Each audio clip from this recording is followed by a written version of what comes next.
നമസ്കാരം, ഞാൻ doctor Ashna's wellness clinic, Kannur Koothuparamba.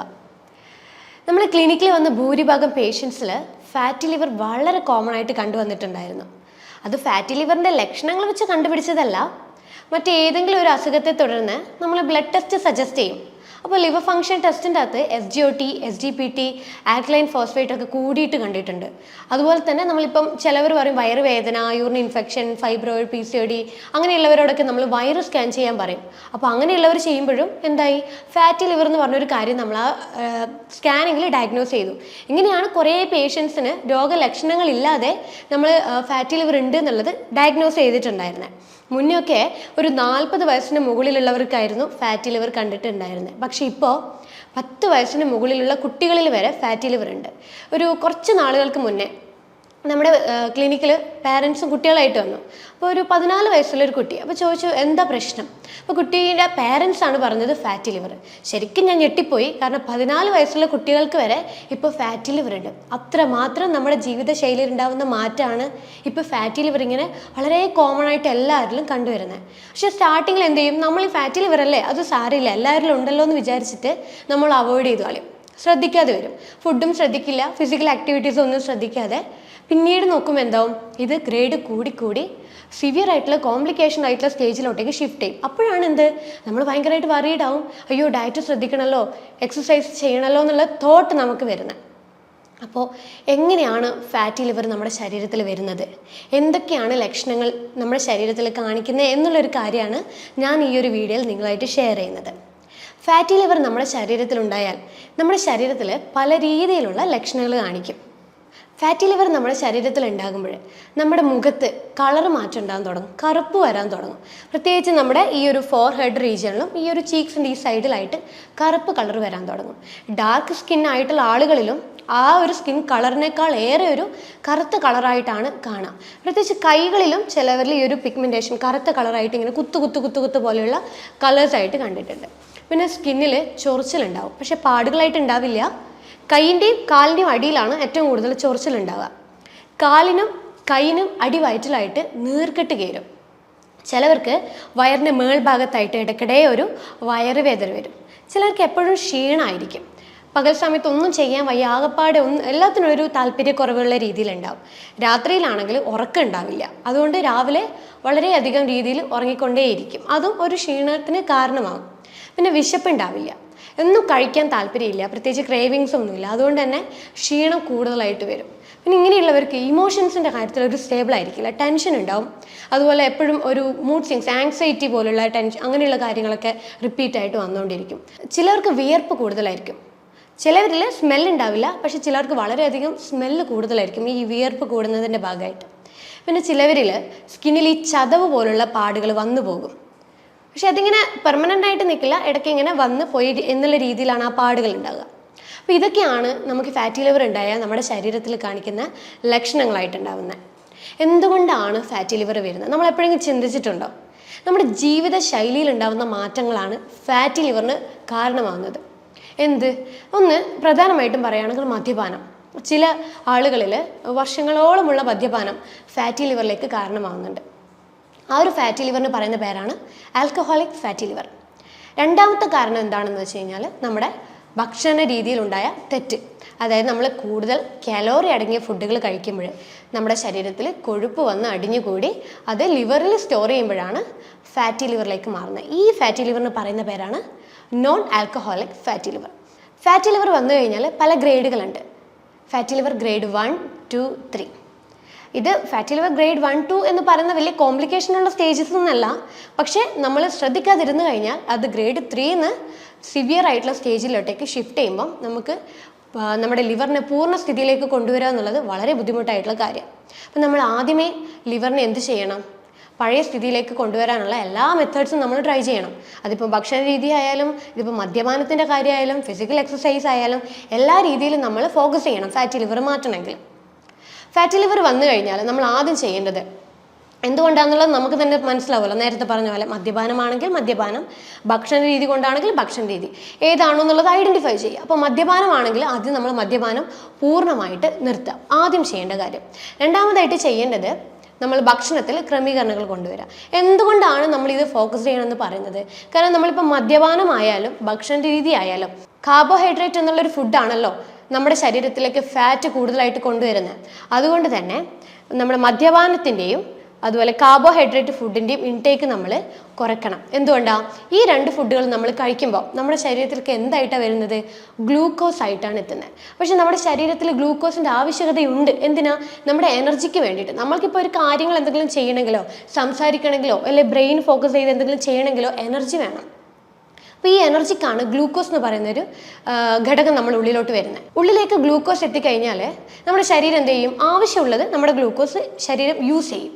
പക്ഷേ നമ്മൾ ആവശ്യത്തിൽ കൂടുതൽ കഴിക്കുന്നുണ്ടെങ്കിലോ അങ്ങനെ വരുമ്പോൾ നമ്മുടെ ശരീരം എന്താ ചെയ്യണേ? കൂടുതലുള്ളതിന് നമ്മുടെ ശരീരം തള്ളി മാറ്റി അത് ലിവറിലേക്ക് അടിഞ്ഞുകൂടി വരുമ്പോഴാണ് എന്ത് തുടങ്ങുന്നത്? ഫാറ്റി ലിവർ തുടങ്ങുന്നത്. മദ്യപാനം ഞാൻ സപ്പോർട്ട് ചെയ്യില്ല, കാരണം മദ്യപാനം നമ്മുടെ ശരീരത്തിന് ഹാനികരമാണ്. ഭക്ഷണ രീതി നമുക്ക് എന്തായാലും നമുക്ക് ആവശ്യമുള്ള രീതിയിൽ കഴിക്കേണ്ടതാണ്. പക്ഷെ നമ്മൾ കൺട്രോൾ ചെയ്തിട്ട് വേണം നമ്മൾ ഭക്ഷണ ക്രമീകരണങ്ങൾ കൊണ്ടുപോകാനായിട്ട്. ഫിസിക്കലി നന്നായിട്ട് അധ്വാനിക്കുന്നവർക്ക് എനർജി വേണം. പക്ഷെ വലിയ രീതിയിൽ അധ്വാനം ഇല്ലാത്തവർക്ക് എനർജിയുടെ ആവശ്യമില്ല, കുറവായിട്ടേ നമ്മുടെ ശരീരത്തിന് വേണ്ടൂ. അങ്ങനെയുള്ള രീതിയിൽ വേണം നമ്മൾ ഡയറ്റ് ഫോളോ ചെയ്യാനായിട്ട്. അപ്പോൾ ഈ ഫാറ്റി ലിവർ ഉള്ളവർക്ക് എങ്ങനെ ഡയറ്റ് കൊണ്ടുപോകണം എന്നുള്ളൊരു കാര്യം ഞാൻ ഡീറ്റെയിൽ ആയിട്ട് പറഞ്ഞുതരാം. ഫാറ്റി ലിവർ എന്ന് കേൾക്കുമ്പോൾ തന്നെ നിങ്ങൾക്ക് മനസ്സിലാവുന്നുണ്ടാവും.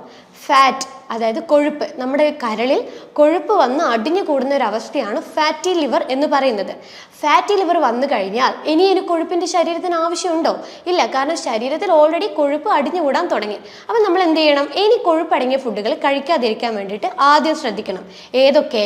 ധാന്യങ്ങളാണ് നമ്മൾ ആദ്യം കുറക്കേണ്ടതായിട്ടുള്ളത്.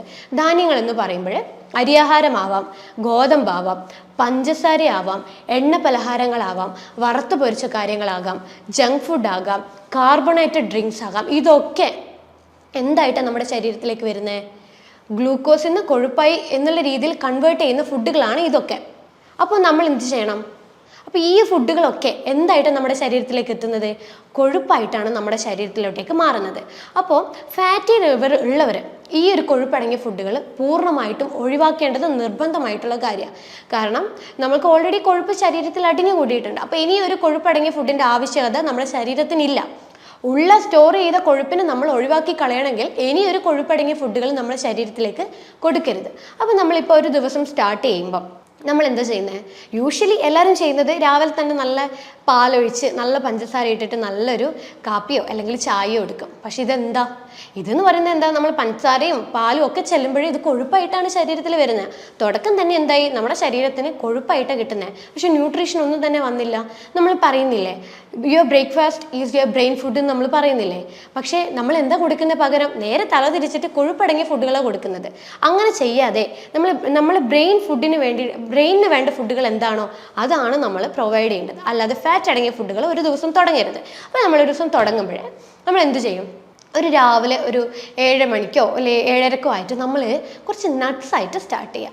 ഒരു 5 ബദാം, 5 കാഷ്യൂസ്, ഒരു 2-3 വാൾനട്ട്, ഇങ്ങനെയുള്ള എന്തെങ്കിലും ഒരു നട്ട്സോ പിന്നെ നമ്മൾ ഉണക്കമുന്തിരിങ്ങ അങ്ങനെയുള്ള കാര്യങ്ങളൊക്കെ ആയിട്ട് രാവിലത്തെ ഒരു ഡേ സ്റ്റാർട്ട് ചെയ്യുക. അത് കഴിച്ച് ഒരു 1/2-3 മണിക്കൂറൊക്കെ കഴിഞ്ഞതിന് ശേഷം മാത്രം ബ്രേക്ക്ഫാസ്റ്റിലോട്ടേ പോവുക. അപ്പോൾ ബ്രേക്ക്ഫാസ്റ്റ് എടുക്കുമ്പോൾ നമുക്ക് എന്ത് ചെയ്യാം? ഈ ധാന്യങ്ങൾ ഇങ്ങനത്തെ ഒഴിവാക്കുക, അരിയാഹാരങ്ങൾ ഒഴിവാക്കുക, ഗോതമ്പിൻ്റെ ഐറ്റംസ് ഒഴിവാക്കുക. പകരം നമുക്ക് ചെറുപയർ പൊതിർത്തിട്ട് ചെറുപയറിനെ കൊണ്ടുള്ള ദോശ ഉണ്ടാക്കിയിട്ട് കഴിക്കാം. 1-2 ചെറുപയർ ദോശയായിട്ട് കഴിക്കാം. അല്ലെങ്കിൽ നമുക്ക് ഓട്സ്, സ്റ്റീൽ കട്ട് ഓട്സ് അല്ലെങ്കിൽ റോൾഡ് ഓട്സ് ഒക്കെ ആയിട്ട് അവൈലബിൾ ആയിട്ടുണ്ട്. അതിൻ്റെ ഒരു കപ്പ് ബൗളിൽ ഓട്സ് നമ്മൾ നോർമൽ വെള്ളത്തിൽ കുറുക്കിയെടുത്ത് കുറച്ച് ഉപ്പ് ഇട്ടിട്ട് അതിൻ്റെ കൂടെ നമുക്ക് പ്രോട്ടീൻസ് കൂടുതൽ കമ്പൈൻ ചെയ്തെടുക്കുക. അത് ഓട്സും വേണമെങ്കിൽ നമുക്ക് ഒരു മുട്ടയോ അല്ലെങ്കിൽ ഓട്സ് മാത്രം, വെജിറ്റേറിയൻസ് ആണെങ്കിൽ വെറും ഓട്സ് മാത്രമായിട്ടും കഴിക്കാം. അല്ലെങ്കിൽ വേറൊരു ഓപ്ഷൻ എന്താണെന്ന് വെച്ച് കഴിഞ്ഞാൽ നമുക്ക് രാവിലെ ഒരു നേന്ത്രപ്പഴം പകുതി പുഴുങ്ങിയിട്ടോ അല്ലെങ്കിൽ ജസ്റ്റ് ഒന്ന് നെയ്യിൽ വാട്ടിയെടുത്തിട്ടോ അതിൻ്റെ കൂടെ 2 മുട്ടയോ അല്ലെങ്കിൽ 1 മുട്ടയോ ആയിട്ട് രാവിലത്തെ ബ്രേക്ക്ഫാസ്റ്റ് നമുക്ക് ഈ രീതിയിലൊന്ന് എടുക്കാം.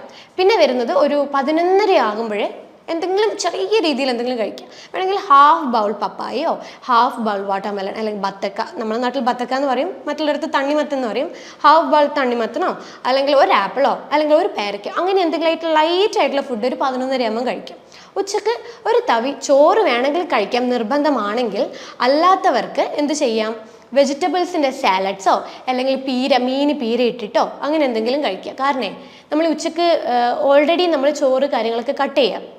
അപ്പം നമ്മൾ ഒരു ഫുഡ് കട്ട് ചെയ്യുമ്പോൾ അതിനെ സബ്സ്റ്റിറ്റ്യൂട്ട് ചെയ്തിട്ടുള്ള ഫുഡുകൾ നമ്മൾ ആഡ് ചെയ്യണം. അതായത് പ്രോട്ടീൻ നിർബന്ധമായിട്ടും നമ്മുടെ ലിവറിന് അത്യാവശ്യമായിട്ടുള്ള ഫുഡാണ്. അപ്പോൾ ഉച്ചക്കും രാവിലെയും ഒക്കെ നമ്മൾ ചെറിയ ചെറിയ തോതിൽ നമ്മൾ പ്രോട്ടീൻ നിർബന്ധമായിട്ടും കൊടുത്തിരിക്കുക. അതും ചെറിയ ചെറിയ മീനുകൾ എന്ന ഫോമിലോ അല്ലെങ്കിൽ മുട്ടയായിട്ടോ അല്ല ചിക്കനായിട്ടോ അങ്ങനെ ഏതെങ്കിലും ഒരു രീതിയിൽ നമ്മൾ ദിവസവും പ്രോട്ടീൻ ഉൾപ്പെടുത്താൻ വേണ്ടി ശ്രമിക്കുക. അപ്പോൾ ഉച്ചക്കത്തെ ഫുഡിൽ നമുക്ക് എന്ത് ചെയ്യാം, മീൻ പൊള്ളിച്ചിട്ടോ അല്ലെങ്കിൽ നമുക്ക് മീൻ വേണമെങ്കിൽ പീര ഇട്ടിട്ടോ അങ്ങനെ എന്തെങ്കിലും ആക്കിയിട്ട് മീൻ കഴിക്കുക. അതിൻ്റെ കൂടെ വെജിറ്റബിൾസിൻ്റെ തോരനോ അല്ലെങ്കിൽ പിന്നെ അവിയലോ പിന്നെ സാലഡ്സോ അങ്ങനെ എന്തെയായിട്ട് ഇതിൻ്റെ കൂടെ കഴിക്കുക. അങ്ങനെ വരുമ്പോൾ നമ്മുടെ വയറ് ഫുള്ളാണ്. നമുക്കൊരിക്കലും ചോറ് കഴിച്ചില്ലല്ലോ എന്നൊരു തോന്നൽ വരില്ല. ഇങ്ങനത്തെ ഫുഡ് കഴിച്ച് വരുമ്പോൾ തന്നെ വയറ് നിറഞ്ഞൊരു ഫീൽ ഉണ്ടാവും. അപ്പോൾ നമ്മുടെ ശരീരത്തിലേക്ക് ആ ടൈമിലേക്ക് കൊഴുപ്പായിട്ടൊന്നും ചെല്ലുന്നില്ല. പിന്നെ നമുക്ക് എന്ത് ചെയ്യാം, ഒരു 4 മണിയാകും എഗെയിൻ ഒരു കുറച്ച് നട്ട്സ് കാര്യങ്ങൾ ഉൾപ്പെടുത്തുക. വേണമെങ്കിൽ ഗ്രീൻ ടീയോ അല്ലെങ്കിൽ കട്ടൻ കാപ്പിയോ നിർബന്ധമുള്ളവർക്ക് കട്ടൻ കാപ്പിയോ നിർബന്ധമുള്ളവർക്ക് കട്ടൻ കാപ്പിയായിട്ടും എടുക്കാം. അത് വിത്തൗട്ട് ഷുഗർ ഇല്ലാതെ വേണം നമ്മൾ കട്ടൻ കാപ്പിയൊക്കെ ആയിട്ട് എടുക്കാൻ വേണ്ടിയിട്ട്. അല്ലെങ്കിൽ ഫ്രൂട്ട് സാലഡ്സോ അല്ലെങ്കിൽ കുറച്ച് നട്ട്സോ അങ്ങനെ എന്തെങ്കിലും ആയിട്ട് വൈകുന്നേരത്തെ ഫുഡാക്കി മാറ്റാം.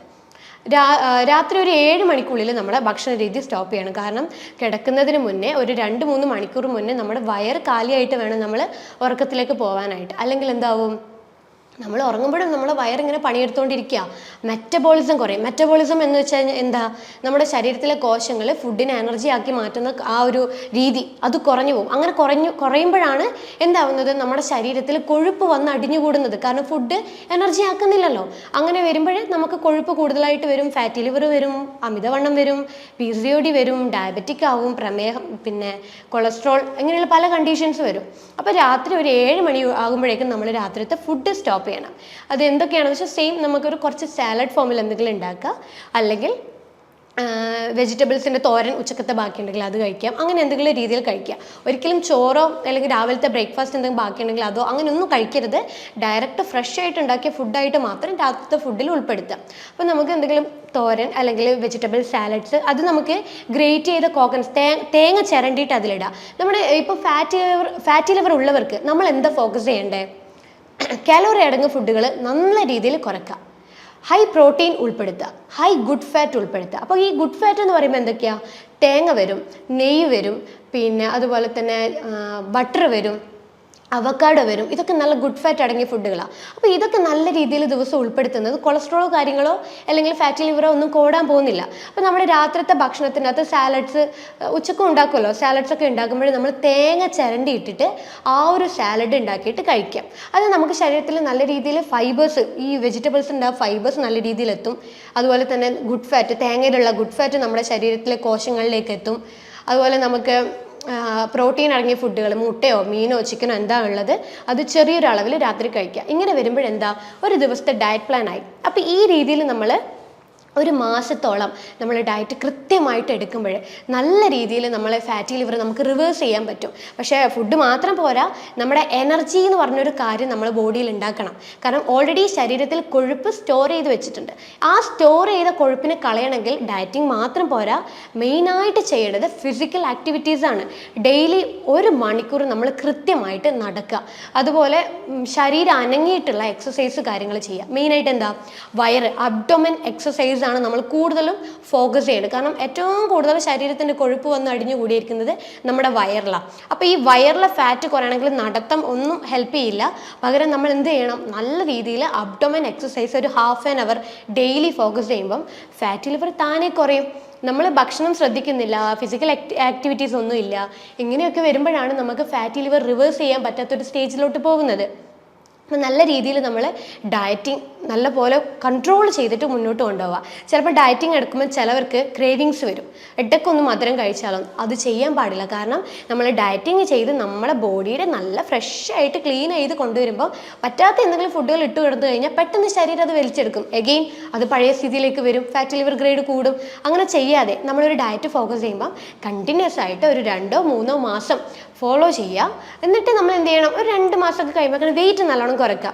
ഒരു 8 കിലോ 5 കിലോ 10 കിലോളം വെയിറ്റ് കുറക്കുമ്പോൾ തന്നെ ഗ്രേഡ് റിവേഴ്സ് ആവാൻ തുടങ്ങും. 2 ആണെങ്കിൽ ഗ്രേഡ് 1 ഒന്നാമതിലേക്ക് പോകും, 1 ആണെങ്കിൽ പൂർവ്വസ്ഥിതിയിലോട്ടേക്ക് കരളിൻ്റെ പൂർവ്വസ്ഥിതിയിലോട്ട് കൊണ്ടുവരും. അപ്പോൾ ഈ രീതിയിലാണ് ശരിക്കും നമ്മൾ ഡയറ്റ് കാര്യങ്ങളൊക്കെ ഫോക്കസ് ചെയ്യേണ്ടത്. പിന്നെ ശ്രദ്ധിക്കേണ്ടത് ഉറക്കം മാൻഡേറ്ററി ആയിട്ടുള്ളൊരു കാര്യമാണ്. 6 മണിക്കൂർ തൊട്ട് 8 മണിക്കൂർ വരെ നല്ല പോലെ ഉറങ്ങുക.